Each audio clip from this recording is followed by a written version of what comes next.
Aujourd'hui, je voudrais vous expliquer comment utiliser la fonctionnalité Outlet de la librairie Stimulus.js, le tout dans une application codée en Rails. L'objectif va être, à partir d'une page des questions fréquemment posées, dans laquelle je peux ouvrir et voir une réponse individuelle, hop, de cette manière, eh bien l'objectif va être de créer une action qui me permet d'ouvrir toutes les questions et de les refermer toutes d'un coup. Alors pour l'ouverture individuelle d'une question, on peut faire cela en codant nous-mêmes un contrôleur stimulus. Moi j'ai décidé pour la vidéo aujourd'hui d'importer une librairie qui le fait pour moi. Ce sera la librairie Stimulus Reveal Controller. Tout ce que je vais montrer, je l'ai mis dans une branche, dans une PR que je mettrai en description de la vidéo. Alors, c'est parti. J'ai fait un boilerplate. Dans ce boilerplate, j'ai une route qui me permet d'aller sur une page, un contrôleur, rien de plus dans le contrôleur, et du HTML qui me permet d'afficher donc le titre, les différentes questions et des plus, mais pour le moment, rien ne fonctionne. Donc, la première chose à faire, ça va être d'implémenter la librairie Stimulus Reveal. Donc, on peut aller dans la documentation. Dans mon cas, je n'utilise pas Webpack ou SBuild, mais j'utilise sur Rails 7 import map. Donc, je vais importer la librairie avec import pin et le nom de la librairie Stimulus Reveal Controller. J'ajoute ça.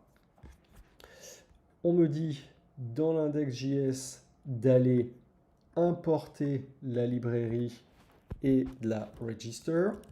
Donc, on va faire ça tout de suite. Dans mon index.js, j'y rajoute l'import de la librairie et l'instanciation reveal afin de pouvoir l'utiliser dans mon HTML. Ensuite, dans l'utilisation, ils nous disent bien, qu'il suffit de rajouter le data controller reveal et ensuite un attribut data reveal hidden class dit none. Alors, dit none, c'est pour display none, c'est pour du bootstrap. Moi, j'utilise Tailwind. Donc, dans Tailwind, ce sera hidden pour nous. Alors, comment je vais faire? Je vais commencer par aller rajouter autour de chacune de mes questions, c'est-à-dire ici, ce contrôleur. Je vais le rajouter donc ici, dans la div qui englobe toute une question. Ici, pour moi, ce ne sera pas dNone, la classe qui me permet de cacher les éléments, mais ce sera hidden. Donc hidden, vous voyez, cette classe est utilisée, cette classe est utilisée ici et ici. Cette partie-là, c'est en fait la réponse à ma question qui pour le moment est cachée. Et cet élément-là, c'est un moins qui va remplacer le plus. Donc, ici, j'ai installé le contrôleur. Il va nous manquer une action pour finalement l'activer. L'action, c'était pareil, un data attribute data action que je vais aller mettre sur mon bouton ici. Qu'est-ce qu'elle fait? Eh bien, au clic, donc clic c'est comme event listener si on était en pur JavaScript. Elle va aller chercher le contrôleur reveal et activer l'action toggle. Ensuite, j'ai donc setupé mon contrôleur, passé une valeur qui indique quelle classe, je veux toggler, je veux changer. J'ai setupé sur mon bouton un listener pour écouter une action, dans notre cas le clic, et je vais targeter des éléments avec ici l'attribut data reveal target item. Moi, qu'est-ce que je veux targeter pour ajouter ou enlever la classe hidden? Eh bien, c'est mon premier SVG ici qui correspond à mon plus. Donc, je peux lui rajouter data reveal target item. Un SVG qui représente un moins qui pour le moment est caché. Pareil, je lui rajoute data reveal target. Et finalement, la réponse à ma question. Donc, j'ai fait le setup pour la première question. Si je redémarre, on va voir si ça fonctionne. Et ça fonctionne. Donc, je suis déjà capable de afficher, cacher une première question. Je n'ai pas fait le setup dans les autres, donc vous voyez ici, quand je clique, il n'y a rien.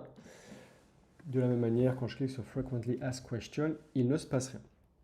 Alors, je vais faire rapidement le setup pour les autres questions. Donc, sur la div qui les entoure, je vais rajouter mon data controller. Sur le bouton qui permet de déclencher le fait de cacher et de révéler la question, je rajoute l'action. Et ensuite, j'ai mes deux spans qui correspondent. Ah, pardon, est-ce que j'ai. Oui, c'est bon. Mes deux spans qui correspondent au bouton plus et au bouton moins que je vais remplacer donc dans chaque cas. Ici et ici. Parfait.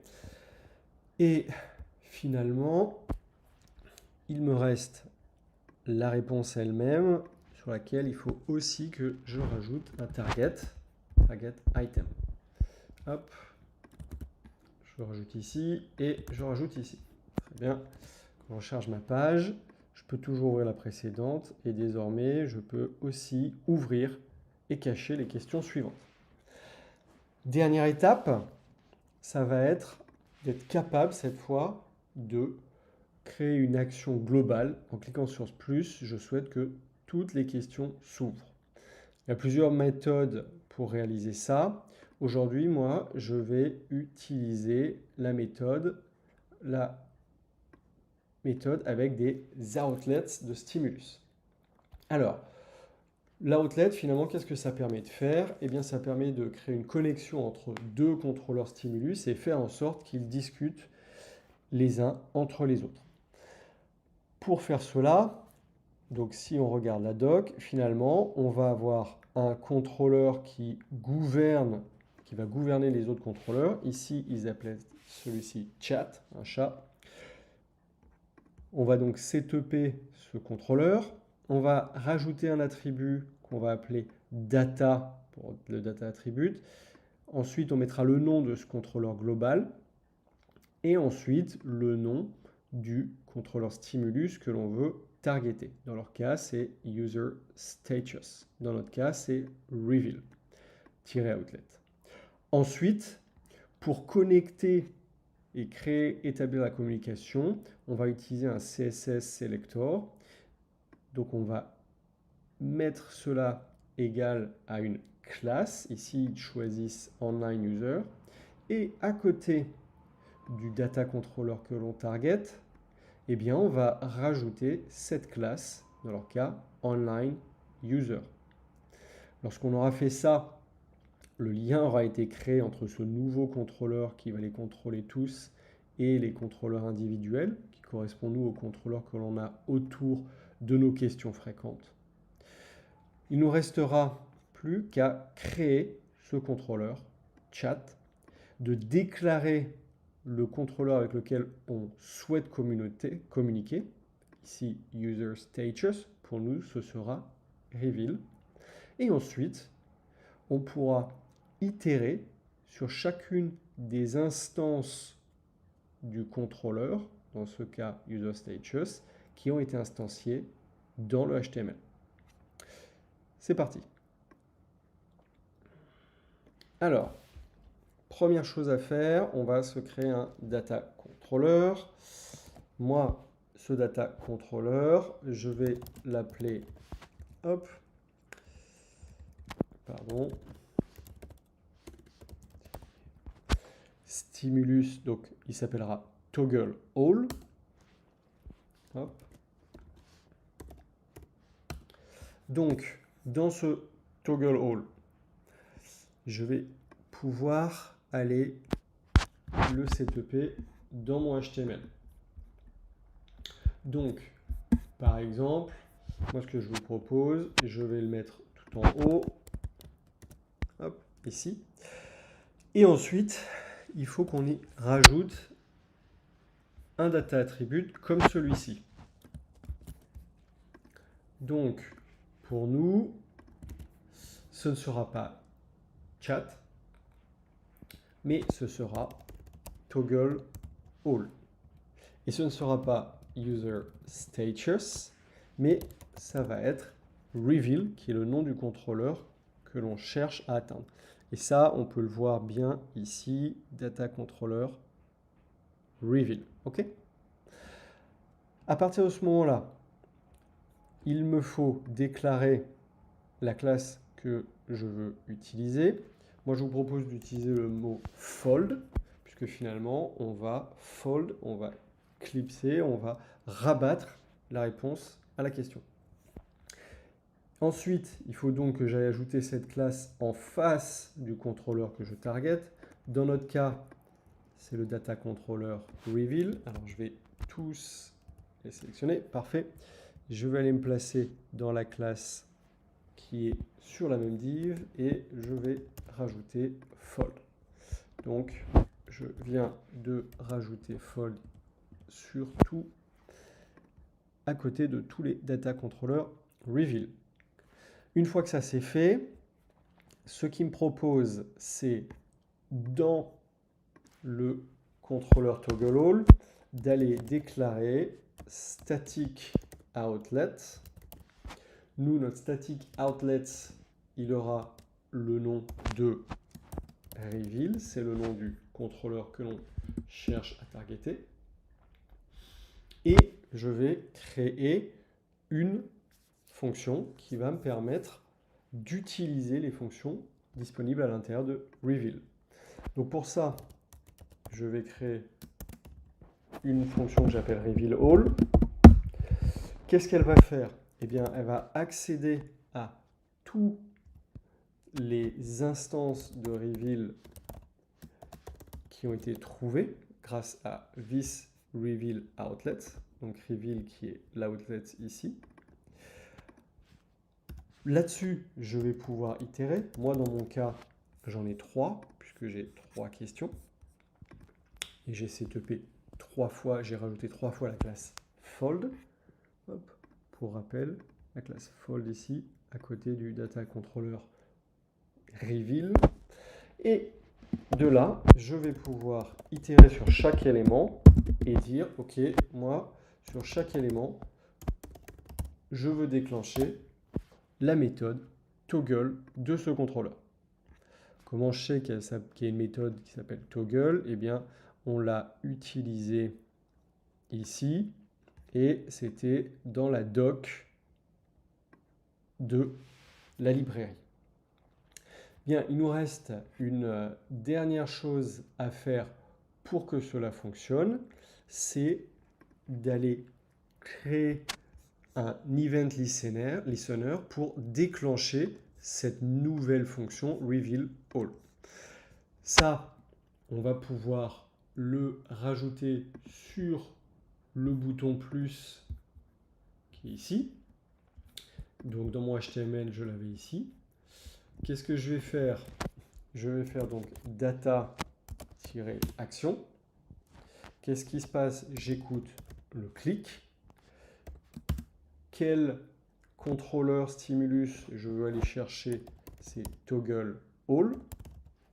Et quelle fonction je veux utiliser au moment du clic? C'est reveal all. Très bien. Donc j'ai setupé mon nouveau contrôleur toggle all. J'ai, comme dans la documentation, déclaré un data attribute avec le nom de ce contrôleur toggle all et le nom du contrôleur que je souhaite targeter.